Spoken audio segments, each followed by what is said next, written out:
나눠드린 유인물 보시며 말씀 나눕니다. 말씀 제목 한번 따라하겠습니다. 의인의 간구는 역사하는 힘이 크다. 의인의 간구는 역사하는 힘이 크다. 여러분, 기도의 능력을 믿으십니까? 기도하면 하나님께서 역사하십니다. 기도하면 하나님께서 일하십니다. 기도는 하나님의 능력을 끌어오는 믿음의 통로이다, 이런 말이 있어요.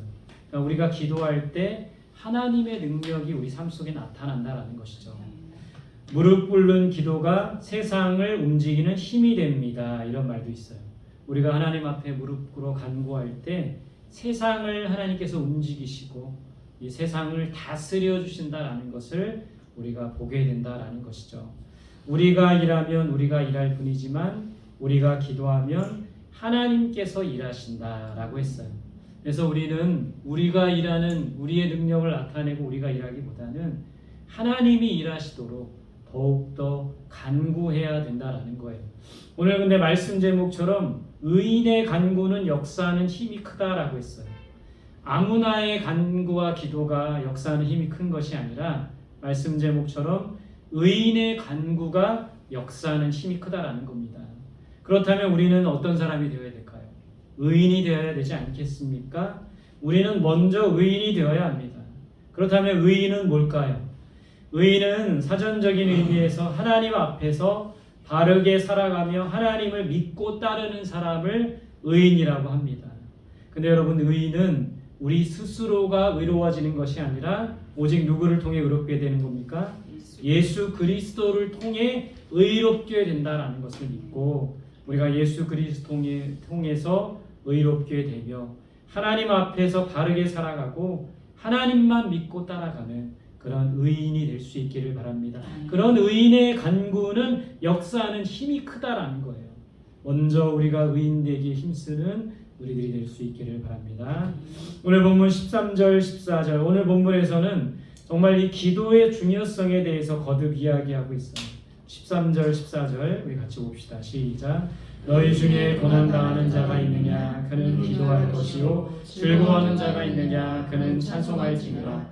너희 중에 병든 자가 있느냐? 그는 교회의 장로들을 청할 것이요 그들은 주의 이름으로 기름을 바르며 그를 위하여 기도할지니라. 자, 첫 번째, 고난당하는 자는 뭐하라? 기도하라고 돼 있어요. 어렵고 힘든 일을 만나면 하나님께 기도해야 돼요. 하나님께 도움을 구하라는 겁니다. 고난받을 때 기도하면 하나님께서 도와주십니다. 또한 하나님께서 그 고난을 이기게 하신다라는 거예요. 성경에 보면 다윗이 그랬습니다. 다윗이 사울에게 쫓겨 도망 다닐 때 하나님 앞에 간구합니다. 시편의 많은 내용들이 사실은 이런 다윗이 고난받고 어려울 때 쓴 시라는 거예요. 그 시편의 고백에 다윗은 항상 이렇게 고백합니다. 나의 도움이 되시는 하나님, 나의 힘이 되시는 하나님을 찬양하며 간구하고 있다라는 거예요. 고난받을 때 기도해야 된다라는 것이죠. 히스기야 왕은 아수르 군대가 쳐들어올 때 그 군대, 수많은 군대가 백성들을 위협하고 협박할 때 하나님 앞에 성전에 나아가 기도합니다. 그때 하나님께서 일하시고 함께 하셨다라는 거예요. 여러분, 최근에 어떤 고난이 있으셨습니까? 그 고난 가운데 우리는 또 무엇을 했습니까? 우리가 고난당하는 자가 있다면 하나님 앞에 기도해야 된다는 거예요. 작년에 이제 교인들이 좀 나가는 일도 있었죠. 근데 하나님께 그 어려운 시간에 기도했던 것 같아요. 그때 하나님께서 재정도 채워주시고 우리 교회 공동체가 흔들리지 않게 평안하게 이끌어 오셨다는 것을 보면서 우리가 고난당할 때는 무엇보다 기도해야 된다는 거예요. 저와 여러분들의 삶 속에 어떤 고난이 찾아오든지 기도로 나아가고 기도함으로 하나님의 도우심을 경험하는, 고난을 이기게 하시는 하나님의 은혜를 경험할 수 있기를 바랍니다. 두 번째, 즐거워하는 자는 뭐하라? 찬송하라고 돼 있어요. 하나님께서 은혜와 복을 주셔서 즐거울 때는 감사하며 찬송해야 된다고 했습니다. 감사와 찬송의 핵심은 하나님께서 은혜와 복을 주셨다라는 거예요. 감사하는 자에게 더 큰 은혜를 주신다고 했습니다. 찬송하는 자를 하나님께서 겸손하게 하신다라고 했어요. 여러분, 히스기야가 이 모든 어려움, 아수르 군대가 쳐들어오고 또 히스기야도 병에 걸렸어요. 곧 죽게 되었지만 하나님께서 생명을 더 연장해 주셨죠. 병이 낫고 난 다음에 히스기야가 한 일이 뭡니까? 바벨론 사신이 왔을 때 자신의 창고를 활짝 열어놓고 이봐라, 우리가 이렇게 부유하다 부강하다 그걸 자랑했다는 거예요. 이 히스기야가 그때 해야 될 일은 나와 함께 하신 하나님을 찬송하고 하나님께 영광 돌려야 됐는데 마치 자기의 힘으로 마치 자기가 이거 모든 것을 이룬 양 자랑하다가 결국에 어떻게 되었습니까? 창고의 모든 것을 빼앗기게 되었던 것을 우리가 기억합니다. 고난받을 때는 기도해야 되고 하나님께서 은혜와 복을 주셔서 즐거울 때는 감사하며 찬송해야 된다는 거예요. 그 은혜와 복을 주신 분이 하나님인 것을 잊어서는 안 된다는 것이죠. 그런 우리들이 될 수 있기를 바랍니다. 세 번째, 병든 자에게는 무엇을 바르며 기도하라? 기름을 바르며 기도하라. 왜 기름을 바르며 기도하라고 했을까요? 여기서 말하는 기름은 어떤 기름일까요? 성경학자들은 올리브 기름이라고 말하고 있어요. 당시 이스라엘 백성들은 올리브 기름을 치료제로, 먹는 음식에도 사용했지만 치료제로 사용하기도 했다라는 거예요. 이 올리브 기름을 바르며 기도하라. 이거는 단순히 기름을 발라라 이런 의미도 있지만 영적인 의미가 있어요. 여러분, 기름이라는 것은, 기름의 영적인 의미는 하나님의 은혜와 치유를 상징합니다. 그러니까 병자들을 위해 기도할 때 무엇보다 하나님의 은혜와 치유를 간구하며 기도하라는 것이죠. 병자들을 위해 기도할 때 무엇보다 하나님의 은혜와 치유를 구해야 합니다. 치료하는 분은 하나님이시라는 거예요. 하나님께 은혜를 구하고 하나님의 치유의 능력을 구하며 간구하는 우리 모두가 될 수 있기를 간절히 소망합니다. 오늘 믿음의 기도는 어떤 결과를 낳는가? 15절입니다. 같이 볼게요. 시작. 믿음의 기도는 병든 자를 구원하리니 주께서 그를 일으키시리라. 혹시 죄를 범하였을지라도 사하심을 받으리라. 자, 믿음의 기도. 믿음의 기도는 어떤 기도입니까? 우리가 기도한다고 해서 다 이루어지고 기도에 다 능력이 있는 것이 아니라 오늘 말씀 제목처럼 의인의 간구가 역사하는 힘이 큰 것이고 믿음의 기도가 역사를 일으키는 거예요. 그냥 기도가 아니라 믿음의 기도가 역사를 일으키는 거예요. 근데 이 믿음의 기도라는 건 어떤 것입니까? 하나님의 능력과 선하심을 신뢰하는 기도가 믿음의 기도예요. 정리해보면 이 믿음의 기도는 하나님을 신뢰하는 기도입니다. 두 번째, 하나님의 뜻에 순종하는 기도예요.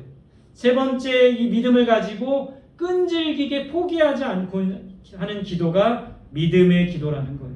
그 믿음의 기도는 첫 번째 어떤 결과를 낳습니까? 주께서 병든 자를 뭐한다? 구원하신다. 믿음의 기도를 통해 주께서 병든 자를 구원하신다는 거예요. 구원이란 뭡니까? 구하다, 건져내다, 회복하다 이런 의미가 담겨 있어요. 여기서 주께서 병든 자를 구원하신다 할 때 이 구원한다는 것은 육체적인 치유뿐만 아니라 전인적인 회복을 말하는 거예요. 여러분, 병자들은 우리가 오랫동안 병 가운데 있었던 사람들을 보면 육체만 치유될 것이 아니라 육체만 병들어 있는 것이 아니라 마음도 병들어 있어요. 영도 병들어 있습니다. 그래서 오랫동안 질병 가운데 있는 분들은 마음이 굉장히 아파요. 그리고 우울하기도 합니다. 또 영도 병들어 있어요. 하나님께 불평하고 원망하고 짜증내고 감사를 잃어버리게 되는 것이죠. 그래서 하나님께서 병든 자를 구원하신다 할 때 이 구원은 단지 육체적인 치유뿐만 아니라 전인적인 회복이라는 거예요. 그의 육체도 마음도 영도 회복된다는 것이죠. 이런 치유와 회복의 은혜가 우리들 안에 있기를 바랍니다. 우리들 안에도 혹시 오랜 질병으로 또 오랜 마음의 어떤 우울함으로 마음과 육체와 영이 병들어 있다면 치유하시는 그 하나님의 손길을 통하여 온전히 회복될 수 있기를 간절히 소망합니다. 근데 주님께서는 믿음의 기도를 통해서 병든 자를 구원하신다는 거예요. 자, 두 번째, 주께서 병든 자를 어떻게 하신다? 일으키신다는 거예요. 믿음의 기도를 통해 병자를 치유하시고 회복시켜 주신다는 거예요. 누가 하신다고요? 주께서 하신다는 거예요. 하나님께서는 우리의 믿음과 기도를 통해서 일하시는 거예요. 성경에 보면 한 병자를 침상채에 메고 온 친구들이 있었어요. 그 친구들이 그 침상채 병자를 메고 와서 지붕을 뚫고 그 지붕 아래에 계신 예수님께 침상채 그걸 내렸죠. 근데 예수님이 하신 말씀이 뭐예요?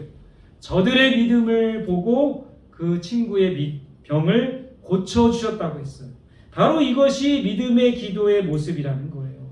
하나님께서 치유하시지만 우리의 믿음을 통해 그 4명의 친구들의 믿음을 통해 병자를 고쳐주셨듯이 우리의 믿음을 통해 하나님께서는 치유하시고 회복시켜 주신다는 거예요. 그런 믿음의 간구를 드릴 수 있기를 바랍니다. 세 번째, 주께서 죄인들을 어떻게 하신다고요? 용서하신다. 믿음의 기도를 통해 주님께서 죄인들을 용서해 주신대요. 혹시 죄를 범하였을지라도 사하심을 받으리라. 여러분, 모든 질병이 죄 때문에 생긴 것은 아닙니다.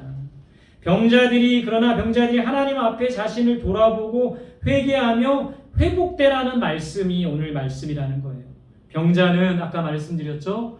마음도 병들고 영도 병들어 있어요. 늘 그 병 속에서 불평하고 원망하고 불신의 죄가 있다. 하나님이 나를 고쳐주실까? 이런 불신과 의심의 죄가 있다는 것이죠. 불평과 원망, 나에게 왜 이런 질병이 왔나? 불평과 원망의 죄의 모습이 있다는 것이죠. 그런 죄를 돌아보며 회개할 때 다시 회복하시고 용서하시고 회복하시는 은혜를 경험하게 된다는 거예요. 우리의 믿음의 기도를 통해 병자를 구원하시고 병자를 일으키시고 병자의 죄를 용서하시는 하나님의 은혜를 우리 모두가 경험할 수 있기를 간절히 소망합니다. 오늘 말씀의 제목이기도 합니다. 의인의 간구는 역사하는 힘이 크다고 했어요. 우리 16절 같이 봅시다. 시작. 그러므로 너희 죄를 서로 고백하며 병이 낫기를 위하여 서로 기도하라. 의인의 간구는 역사하는 힘이 큼이니라. 여러분, 아무나의 기도가 힘이 있는 것이 아니에요. 아무나의 기도를 통해서 하나님은 역사하시는 것이 아닙니다. 먼저 의인이 되어야 돼요. 의인의 간구는 역사하는 힘이 크다고 했어요. 의인이 되어야 돼요. 근데 우리 스스로 의로워지는 것이 아니라 우리는 예수 그리스도를 통해서 의로워질 수 있는 사람이라는 거예요. 예수 그리스도의 은혜로 충만한 사람들이 되어야 합니다. 그럴 때 그들의 그런 의인의 간구는 역사하는 힘이 크다라는 거예요. 첫 번째 보시면 너희 죄를 서로 뭐하라? 고백하라고 돼 있어요. 여러분, 죄는 누구에게 고백해야 하는 겁니까? 사람에게 해야 되나요? 하나님께 고백해야 돼요. 그래서 우리 기독교는 고해 성사를 인정하지 않잖아요. 사람에게 신부나 사제, 목사님에게 가서 죄를 고백하는 것을 허용하지 않는다는 거예요. 죄는 하나님께 고백해야 돼요. 근데 오늘 이 말씀에서는 왜 죄를 서로 고백하라고 한 것일까요? 이 말에는 이런 의미가 있어요. 공동체에서 공개적으로 내 죄를 그냥 고백하고 까발리라 이런 의미가 아니라 서로에게 잘못해서 서로에게 죄로 인해 관계가 깨어졌을 때 겸손하게 그 죄를 인정하고 고백하며 회개하여 관계를 회복하라는 그런 의미가 담겨 있다는 거예요. 우리가 사람에게 죄를 고백해야 하는 이유는 관계 회복을 위해서 하는 거예요. 그 사람이 내 죄를 용서하기 때문에 하는 것이 아니라는 것이죠. 우리 공동체 안에서 서로 죄를 범하고 서로 관계가 어그러져 있다면 서로의 죄를 인정하고 잘못을 인정하고 고백하여 회개할 때 다시 관계가 회복되는 은혜가 우리들에게 있기를 간절히 소망합니다. 두 번째는 병이 낫기를 서로 뭐하라? 기도하라고 돼 있어요. 서로 병이 낫기를 기도해야 합니다. 하나님께서 치유하시지만 우리의 믿음의 기도를 통해서 일하시는 거예요. 왜 우리의 기도를 통해 치유하십니까? 하나님께서는 홀로 치유하시고 회복하실 수도 있는데 왜 우리의 기도를 통해서 하나님께서 치유하시고 회복하시는 걸까요? 그거는 우리 공동체의 큰 증거를 위해서 그런 거예요. 기도 응답을 함께 경험하기 위해서 그러는 거예요. 여러분, 우리 공동체 안에도 아픈 분들이 있었어요. 어깨 아파서 수술하신 집사님, 또 머리를 다치신 집사님. 그때 우리가 함께 마음을 모아서 기도할 때 다행히 지금 잘 치유되고 회복되고 계심을 봅니다. 하나님이 홀로 능히 하실 수도 있지만 우리 공동체가 아픈 사람들을 위해서 함께 기도하고 함께 하나님이 응답해 주시고 함께 우리의 기도를 통해서 일하신다라는 것을 경험하고 큰 증거가 되고 응답의 열매를 맺게 하시기 위해서 그렇게 하신다라는 거예요. 그래서 작은 것이라 할지라도 우리 공동체 안에 아픈 사람이 있다면, 힘들어하는 사람이 있다면, 마음에 우울한 사람이 있다면, 질병으로 고통받는 사람들이 있다면, 마음에 상처가 있는 분들이 있다면 함께 기도하고 함께 치유되는 것을 경험하는 우리들이 되어야 된다라는 거예요. 우리의 기도가 치유한 것은 아닙니다. 하나님께서 하신 것이지만 우리에게 그 기도의 큰 응답의 열매를 보여주시고 큰 증거를 보여주시기 위함이라는 것을 깨닫고 작은 것이라도 하나님 앞에 간구하며 함께 응답을 경험하는 우리 모두가 될 수 있기를 바랍니다. 세 번째, 의인의 간구는 뭐하는 힘이 큽니까? 역사하는 힘이 크다고 했어요. 왜 우리의 기도는 능력이 없습니까? 분명 의인의 간구는 역사하는 힘이 크다고 했어요. 하나님의 능력이 나타난다고 했는데 우리의 기도는 왜 능력이 없는 겁니까? 우리가 기도하면 왜 별일이 일어나지 않는 거예요? 왜 우리가 기도하면 기적이 나타나지 않는 겁니까? 그것을 따지기보다 먼저 우리가 의인이 되어야 된다는 거예요. 하나님과 올바른 관계를 맺는 사람이 되어야 된다는 거예요. 저와 여러분들은 하나님과 올바른 관계를 맺고 계십니까? 저와 여러분들은 정말 예수 그리스도를 통하여 의로운 자가 되었습니까? 우리는 이것이 먼저여야 된다는 거예요. 요한복음 15장 7절에 너희가 내 안에 거하고 내 말이 너희 안에 거하면 무엇이든지 구하라 그리하면 이루리라. 여러분, 우리는 뒤에 있는 말씀만 좋아해요. 무엇이든지 구하라 그리하면 이루리라. 근데 그 앞에 말씀을 간과하는 거예요. 너희가 내 안에 거하고 내 말이 너희 안에 거하면, 우리가 주님 안에 있는지를 먼저 살펴봐야 돼요. 하나님의 말씀이 우리 안에 충만히 거하고 있는지 먼저 살펴봐야 되는 겁니다. 오늘 빌립보서 4장 13절 유명한 말씀이죠. 뭡니까? 내게 능력 주시는 자 안에서 내가 모든 것을 할 수, 우리 뒤에 말씀만 생각하잖아요. 내가 모든 걸 할 수 있다. 아주 그것만 생각하잖아요. 근데 그 앞에 전제는 뭐예요? 내게 능력 주시는 자 안에서예요. 하나님 안에 거하고 하나님과 올바른 관계를 맺고 하나님께서 인정하시는 의로운 자가 될 때 그의 기도는 간구하는 역사가 큰 거예요. 오늘 그러면서 말씀에서는 엘리야를 말하고 있어요. 17절에 보면 엘리야는 우리와 성정이 같은 사람이지만 그가 비가 오지 않기를 간절히 기도했을 때 3년 6개월 동안 비가 오지 않았을 때 거듭 기도할 때 비가 내렸다는 것을 보게 되는 거죠. 우리와 똑같은 사람인 거예요. 대단한 능력이 나타나고 대단한 능력의 사람이 아닙니다. 근데 그 엘리야와 우리의 차이점은 뭐예요? 엘리야는 의인이었던 거죠. 하나님과 올바른 관계를 맺고 살아가는 사람이었다는 거죠. 하나님께서 인정하시는 의로운 사람이었다는 것이죠. 하나님 안에 거하고 하나님의 말씀으로 충만했던 자였다는 것이죠. 거기에 차이가 있는 거예요. 우리와 똑같은 사람이지만 의인의 간구는 역사하는 힘이 크다라는 것을 믿고, 여러분, 왜 하나님 나는 기도의 능력이 없습니까? 내가 기도하면 왜 기적이 일어나지 않습니까? 응답이 되지 않습니까? 불평하고 원망하기보다는 먼저 우리 자신이 의인 되도록, 먼저 우리 자신이 하나님과 올바른 관계를 맺도록 힘쓰는, 하나님 안에 거하고 하나님의 말씀을 위해 충만하게 거할 때 무엇이든지 구하라 그리하면 이루리라. 이 약속의 말씀이 우리 삶 속에 온전히 이루어질 수 있기를 간절히 소망합니다. 함께 주신 말씀 붙들고 기도하겠습니다. 첫 번째 기도할 제목은 하나님 고난당할 때는 기도하게 하시고 즐거운